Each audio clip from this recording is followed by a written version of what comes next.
Welcome to our channel. గత ప్రభుత్వ హయాంలో శాఖ మంత్రిగా వ్యవహరించినటువంటి సజ్జల రామకృష్ణారెడ్డి అమరావతి పైన చేసినటువంటి కామెంట్స్ ప్రస్తుతం ఏపీ రాజకీయ వర్గాల్లో చర్చనీయాంశంగా మారాయి. మరి నిన్నటి వరకు అమరావతిపై వ్యతిరేకించినటువంటి వైసీపీ సడన్ గా ఒకవేళ జగన్మోహన్ రెడ్డి వస్తారు, జగన్మోహన్ రెడ్డి వచ్చిన తర్వాత నుంచి అమరావతి నుంచే పాలన సాగిస్తారు అంటూనే సజ్జల అటు విజయవాడ గుంటూరు మధ్యలో రాజధాని ఉంటే బాగుంటుంది అంటూ చేసినటువంటి కామెంట్స్ ని ఏ విధంగా చూడాలి, అసలు అమరావతి పైన వైసీపీ స్టాండ్ ఏంటి, ఇటువంటి అంశాలన్నీ కూడా చర్చించడానికి మనతో పాటుగా ఉన్నారు టీడీపీ స్పోక్స్ పర్సన్ సప్తగిరి గారు. సార్ నమస్తే సార్. నమస్కారం మేడం. మీకు ప్రేక్షకులకి వీక్షకులందరికీ హృదయపూర్వక నమస్కారాలు.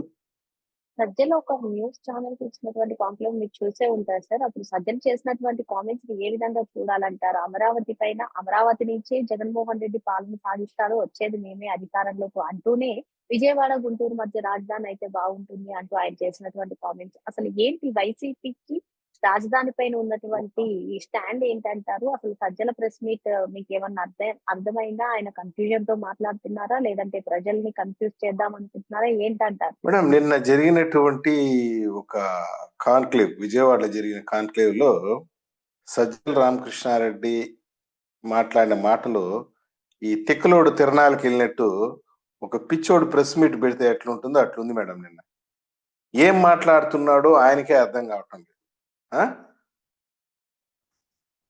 జర్నలిస్ట్ చాలా క్లియర్ గా అడిగాడు, అది వైసీపీ అధికారంలోకి వస్తే జగన్మోహన్ రెడ్డి ఎక్కడుంటారు అని అడిగాడు.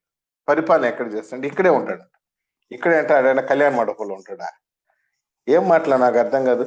నువ్వు ఎక్కడి నుండి పరిపాలిస్తావని అడిగాడు. ఇక్కడే ఉంటాడంటే ఇదేనా మీనింగ్ ఉండే మాటలేనా? నువ్వు ముఖ్యమంత్రి అవడం నిజమేనా? కాకుంటే ఒక మాట అన్నాడు, ఎలక్షన్లకు ముందు మేము విశాఖపట్నంలో ఒక రాజధాని, అమరావతిలో ఒక రాజధాని, కర్నూలులో ఒక రాజధాని పెట్టాలనుకున్నాం. ఈ లోపు ఎలక్షన్లు వచ్చేసిందట. ఎలక్షన్లు వచ్చేసింది, అదే ప్రెస్ మీట్ లోనే చెప్తున్నాడు. ఈ లోపల ఎలక్షన్ వచ్చేసింది అంటాడు. ఒకవేళ ఎలక్షన్ వచ్చి గెలుచుంటే విశాఖపట్నంలో పరిపాలిస్తానని చేసేవాడే.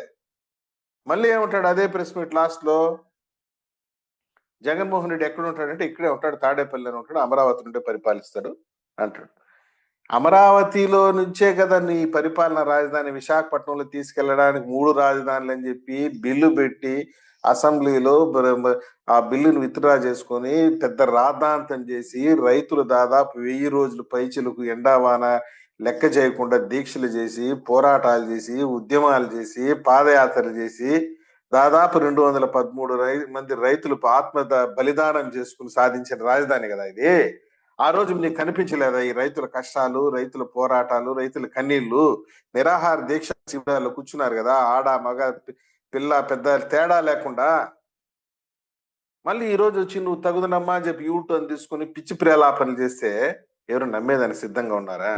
అసలు నేను అడుగుతున్నాను సూటిగా, హూ ఈజ్ సజ్జల రామకృష్ణారెడ్డి? పక్కన నీ మంత్రి, నీ కేబినెట్ లో మంత్రి పనిచేసినటువంటి బుగ్గన రాజేందర్ రెడ్డి పక్కన కూర్చొని ఉన్నాడు. ఎట్లా? తిరణాల్లో తప్పైన పిల్లోడు ఏ విధంగా అయితే అమాయకం కూర్చొని చూస్తాడో ఆ విధంగా చూస్తున్నాడు. నువ్వేమైనా మంత్రిగా పనిచేసినావా, ఎమ్మెల్యేగా పనిచేసినావా, ఎంపీకి పనిచేసినావా, సర్పంచ్గా పనిచేసినావా? నువ్వెవరు ఆ ప్రకటన చేయడానికి? మీ నాయకుడు వైసీపీ అధినేత జగన్మోహన్ రెడ్డి నుంచి చెప్పమని చెప్పు, అమరావతి నా రాజధాని, గుంజులేయమని చెప్పు, గుంజులు తీయమని చెప్పు. నేను తప్పు చేశాను, బుద్ధి గడ్డి తినింది, అమరావతి రైతులారా నాకు క్షమాపణ చెప్తున్నానని చెప్పి అమరావతి దగ్గర ఎక్కడైతే శంకుస్థాపన చేశారో అక్కడ పోయి గుంజులు తీయమన్నాడు జగన్మోహన్ రెడ్డి. ఇక్కడ ఇంకో అంశం సార్, మొన్నటికి మొన్న సాక్షి డిబేట్ లో అమరావతి మహిళల వేశ్యలు అంటే దాన్ని ఖండించినది సజ్జల రామకృష్ణారెడ్డి, దానికి తగ్గట్టుగా ఆయన కూడా మాట్లాడారు. మరి ఇటీవల వర్షాలు కురుస్తున్నటువంటి నేపథ్యంలో అమరావతి మునిగిపోతుందంటే ఫేక్ ప్రచారం చేశారు. మరి అమరావతి పైన ఇంత ఫేక్ ప్రచారానికి తెరపడి కూడా ఇప్పుడు మళ్ళీ జగన్మోహన్ రెడ్డి అధికారంలోకి వచ్చిన వెంటనే అమరావతి నుంచి పరిపాలిస్తారు, ఏ విధంగా చూడాలి ఇటువంటి కామెంట్స్?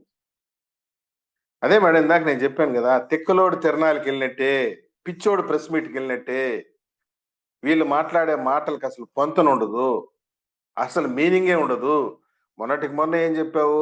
అమరావతి మహిళల పైన అనరాని మాట్లాడినావు. ఈ నిన్న జరిగినటువంటి ప్రెస్ మీట్లు కూడా అదే చెప్తున్నాడు. అమరావతి భూముల్లో మేము శంకుస్థాపన చేయడానికి పోతే భూములు అసలే దిగిపోతుంది, ప్రకృతి సహకరించడం లేదు అంటున్నాడు. పైగా ఇప్పుడు ఉండేది రాజధాని కదా, ఇక్కడి నుంచి పరిపాలిస్తాను, ఇంకా బిల్డింగ్లు ఎందుకు, ఇప్పుడు ఉండేది ఊరికి ఆ బిల్డింగ్స్ అన్ని టెంపరీ అరేంజ్మెంట్స్ ఆ రోజు చేసింది, తాత్కాలికంగా అరేంజ్మెంట్స్ చేస్తే ఈయన కూర్చొని 5 ఏళ్ళు కాలక్షేపం చేసి వచ్చాడు. ఏ రోజు సెక్రటేరియట్ పోలేదు ఈ జగన్మోహన్ రెడ్డి. అమరావతి రైతుల కష్టాలు తెలియదు, మళ్ళీ వచ్చి ఇప్పుడు ఏదో తగుదనమ్మా అని చెప్పి ఇక్కడ నుండే పరిపాలిస్తాను, ఈ కళ్యాణ మండపం నుండి పరిపాలిస్తాను. ఉం? ఇప్పటికీ క్లారిటీ లేదు. పైగా ఇక్కడ ఏంద్రంటే ముఖ్యమంత్రి ఎవరు? జగన్మోహన్ రెడ్డి ముఖ్యమంత్రిగా ఉన్నావు, నువ్వు ముఖ్యమంత్రిగా ఉన్నావు. నీ పార్టీ అధ్యక్షుడు ఎవరు? నువ్వా జగన్మోహన్ రెడ్డి? ఆయన చెప్పమని చెప్పు, వచ్చి రేపు వచ్చి ప్రెస్ మీట్ పెట్టమనండి. చీటికి మాటికి వచ్చి బెంగళూరు నుండి వచ్చి పిచ్చి పిచ్చిగా మాట్లాడేసి పోతా ఉంటాడు కదా, రేపు వచ్చి చెప్పమనండి చూద్దాం.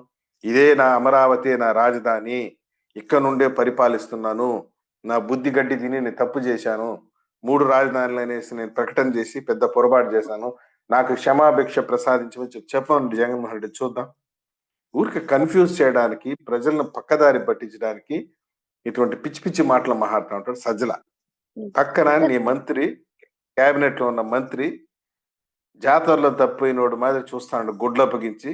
సార్ మండే చూసుకున్నట్లయితే లిక్కర్ స్కామ్ లో ఛార్జ్ షీట్ దాఖలు చేస్తారు, అది చివరిలో కాదు తర్వాత చూద్దాం, కాకపోతే ఇందులో అయితే కీలక పేర్లు పరిణామాలు కూడా వస్తాయి అని చెప్తున్నారు. మరి ఇప్పుడు ఏపీ లిక్కర్ స్కామ్ ని డైవర్ట్ చేయడానికి కోసమే సజ్జలు ఇటువంటి కామెంట్స్ చేశారంటారా, ఏమంటారు? మేడం, వీళ్ళు ఎన్ని డ్రామాలు ఆడినా, ఎన్ని కుయుక్తులు పన్నినా, ఎన్ని కుట్రలు పన్నినా, లిక్కర్ స్కామ్ లో ఇప్పటికీ పెద్ద పెద్ద తలకాయలు అరెస్ట్ అయింది. లిక్కర్ స్కామ్ ని డీవియేట్ చేయలేరు. పబ్లిక్ చాలా కీన్ గా అటెన్షన్ తో వాచ్ చేస్తున్నారు వీళ్ళ యొక్క ఆగడాల్ని. మండే వేయబోయేది it may not be final charge sheet, అది అంతటితో ఆగదు, ఇంకా కూడా చాలా ఉంది. పెద్ద తలలన్నీ ఉన్నారు దీంట్లో లిక్కర్ స్కామ్ లో. ఒక్కొక్కడు ఇప్పుడు చూడండి, నారాయణ స్వామి దగ్గర నుండి, చైరెడ్డి భాస్కర్ రెడ్డి దగ్గర నుండి, మిథున్ రెడ్డి దగ్గర నుండి, కసిరెడ్డి రాజు దగ్గర నుండి ఇంకా దాదాపు చాలా మంది ఉన్నారు దాంట్లో. ఇప్పటికే ఎఫ్ఐఆర్ లోనే దాదాపు 40 మందిని మెన్షన్ చేసినారు. ఇప్పుడు అరెస్ట్ చేసింది 12 మందినో 13 మందినో. ఇంకా కూడా పిలిపించి ఇంట్రాగేట్ చేసి అరెస్ట్ అయ్యేదానికి చాలా మంది సిద్ధంగా ఉన్నారు. ఇది భారతదేశంలో సెన్సేషనల్ కేసు ఇది. లిక్కర్ స్కామ్ ని పక్కదారి పట్టించడానికి అమరావతిని తీసుకొచ్చి అడ్డు పెట్టాల్సినంత హీనమైన పరిస్థితిలో ఉన్నారేమో వీళ్ళు. వీళ్ళు ఎన్ని కుయుక్తులు పన్నినా, అమరావతి సబ్జెక్ట్ ని తీసుకొచ్చి ముందు పెట్టినా ప్రజలు వీళ్ళు క్షమించరు. వీళ్ళు పత్రం అయ్యేది పక్కా. ప్రజలు చాలా కీన్ గా అబ్జర్వ్ చేస్తున్నారు. వైసీపీ అధికారంలో ఉన్న, ప్రతిపక్షంలో ఉన్న రాజధాని అంశం పైన ఒక స్టాండ్ తీసుకోలేకపోతుంది, ఎందుకంటారు? అదే మేడం నేను చెప్పాను కదా, ఒక నాయకుడికి ఒక దృఢమైన సంకల్పం, నిర్ణయం ఉండాలి, నిర్ణయం చేసే అధికారం ఉండాలి. జగన్మోహన్ రెడ్డికి ఆ పరిపాలన దక్షత లేదు, అడ్మినిస్ట్రేషన్ చేసే శక్తి లేదు, కెపాసిటీ లేదు. ఊరికేనే చూడండి 3 రాజధానులు అన్నాడు. ఎలక్షన్ ముందు కూడా, రిజల్ట్స్ కు ముందు కూడా నా పరిపాలన విశాఖపట్నం నుండే సాగుతుంది, నేను ప్రమాణ స్వీకారం విశాఖపట్నం నుండే చేస్తానని చెప్పి ఈ వైసీపీ క్యాడర్ అంటే పిచ్చి పట్టి ఆల్రెడీ రూములు కూడా బుక్ చేసుకొని టపాసులు అన్ని కొనేసి, స్వీట్లు అన్ని కొనేసి, తీరా తీసుకొని టపాసులు కాలువలో పెట్టేసి వచ్చేసినారు వీళ్ళు. వీళ్ళు పోయి ఇట్లాంటి పిచ్చి పిచ్చి ఆలోచనలు. ఇప్పుడు చూడండి సజ్జల రామకృష్ణారెడ్డి, అమరావతి రాజధానిగా ఉంటుంది, గుంటూరు విజయవాడ మధ్య మళ్ళీ మేము రాజధాని కడతాము. ఎవరు నువ్వు ముఖ్యమంత్రి అయ్యేది నిజమేనా?